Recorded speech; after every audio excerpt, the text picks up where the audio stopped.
الحمد لله وحده والصلاة والسلام على من لا نبي بعده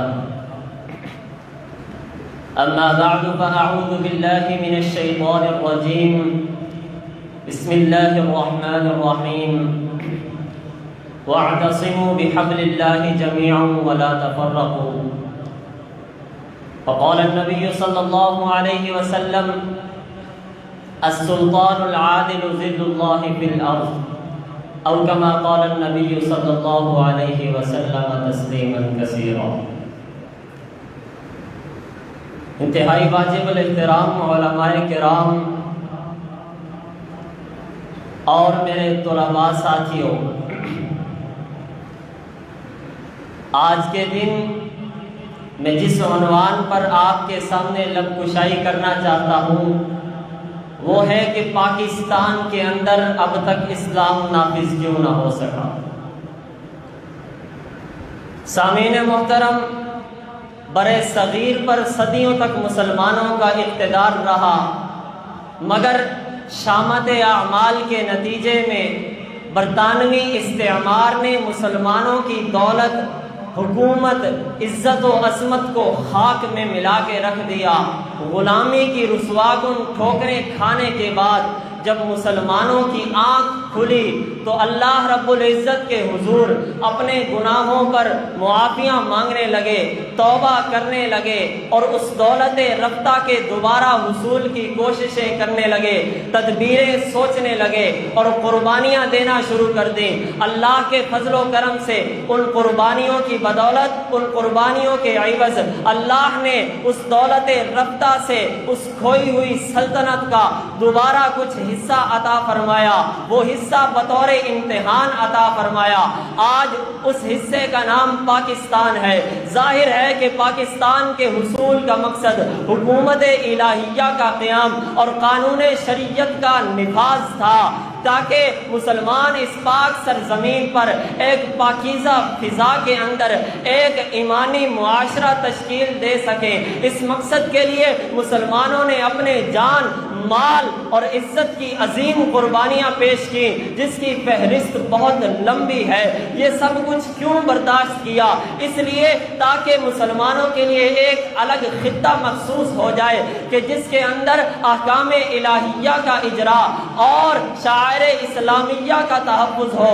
مگر اے بسا آرزو کے خاک شد، قیام پاکستان کے بعد پاکستان کے اندر نہایت سرعت کے ساتھ اسلام کے نام پر غیر اسلامی معاشرہ پھیلتا چلا گیا، اسلامی تہذیب کو دفنا دیا گیا، غیر اسلامی قوانین بنائے گئے، آزادی فکر اور آزادی رائے کے نام پر غیروں کو مسلمانوں پر اور اسلام کے اوپر اعتراض کا موقع دیا گیا۔ آج بھی موقع دیا جا رہا ہے اور ملکی خزانے کی ایک بھاری رقم اسلام کی تحریف کے اوپر بہا دی گئی۔ کیا وجہ ہے اسلام نافذ نہ ہو سکا؟ پاکستان کے اندر کئی اسلامی حکمران آئے، لیکن انہوں نے اسلام نافذ کرنے کے بجائے غیر اسلامی نظام کو ترجیح دی، انہوں نے غیر اسلامی معاشرے کی تشکیل کی۔ کیا وجہ ہے، کیا سبب ہے کہ 70 برس گزرنے کے باوجود آج تک پاکستان میں اسلام نافذ نہ ہو سکا؟ یوں تو لاتعداد اسباب ہیں، کچھ باطنی، کچھ ظاہری، کچھ اندرونی، کچھ خارجی، مگر میں چند اسباب پر آپ کے سامنے مختصراً روشنی ڈالنا چاہوں گا۔ پاکستان کے اندر اسلام سے دوری کا سب سے پہلا سبب قیادت کا فقدان ہے۔ اللہ کے پیارے پیغمبر صلی اللہ علیہ وسلم کا ارشاد ہے، السلطان العادل ذل اللہ فی الارض، اسلامی مملکت کا سربراہ زمین میں اللہ کا سایہ ہوا کرتا ہے۔ گویا سلطان ذل الہی تب بنے گا جب وہ یہ ان صفات کا حامل ہوگا، وہ حق تعالی سے ڈرنے والا ہو، حق تعالی پر ایمان رکھنے والا ہو، حق تعالی پر تعلق حق تعالی کے ساتھ رکھنے والا ہو، اسلامی علوم سے بہرہ ور ہو، پاکیزہ اخلاق کا حامل ہو اور سب سے بڑھ کر رعایا کا صحیح معنوں میں ماوا و ملجا ہو۔ مگر صد افسوس کہ پاکستان کے اندر ایسے حکمران آئے، ایسے بے دین حکام آئے کہ اقتدار کی ہوس، مال کا ہرس اور اپنے آقاؤں کو خوش کرنے کے علاوہ انہیں کچھ آتا ہی نہ تھا، نہ رعایا کی فکر، نہ ان کو دین کا کوئی شوق اور نہ ہی ان کو آخرت کی کچھ فکر، ایسے لوگوں سے ہم اسلام کے نفاذ کا خاک تصور کر سکتے ہیں؟ پھر دوسرا سبب پاکستان میں اسلام سے دوری کا مغربی طرز حکومت ہے، یعنی جمہوریت، جس کے اندر ایک دوسرے کے اوپر الزام تراشی، ایک دوسرے کے اوپر طعن و تشنیع، ایک دوسرے کے اوپر ناکردہ گناہوں کو تھوپنا اور الزام لگانا، اس کے علاوہ جمہوریت کے اندر ہے ہی کیا؟ ایسے گندے معاشرے اور ایسی گندی فضا سے اسلام کے نفاذ کا تصور ہی کیسے کیا جا سکتا ہے؟ اسلام نے تو پہلے قدم کے اوپر رنگ، نسل اور وطن کے بتوں کو توڑ کر مسلمانوں کو انما المؤمنون اخوہ کے مسلک مروارید کے اندر پرو دیا تھا۔ پاکستان کے بننے کی سب سے پہلی دلیل یہی تھی کہ یہ اتحاد عالم کا ذریعہ ہوگا، مگر دشمنوں نے مسلمانوں کی وحدت کو توڑنے کے لیے پاکستان کے بننے کے کچھ عرصہ بعد مشرقی باشندوں کو قومی اور لسانی عصبیت پر مبنی ایک نعرہ بنگلہ دیش لگانے پر ابھارا۔ آخر وہ اپنے اس مقصد کے اندر کامیاب ہو گئے، مگر انہوں نے اسی کے اوپر قناعت نہیں کی، بلکہ وہ سندھو دیش، پشتونستان اور بلوچستان اور مہاجروں کو الگ کرنے کی کوششوں کے اندر آج بھی لگے ہوئے ہیں۔ گویا کہ عصبیت بھی نفاذ اسلام کے راستے میں ایک بڑی رکاوٹ رہی۔ پھر سامعین محترم، انگریزی طرز تعلیم، انگریزی نصاب تعلیم، انگریزی تعلیم حاصل کرنے والے طلباء کسی ملحد سے کم نہیں بنتے۔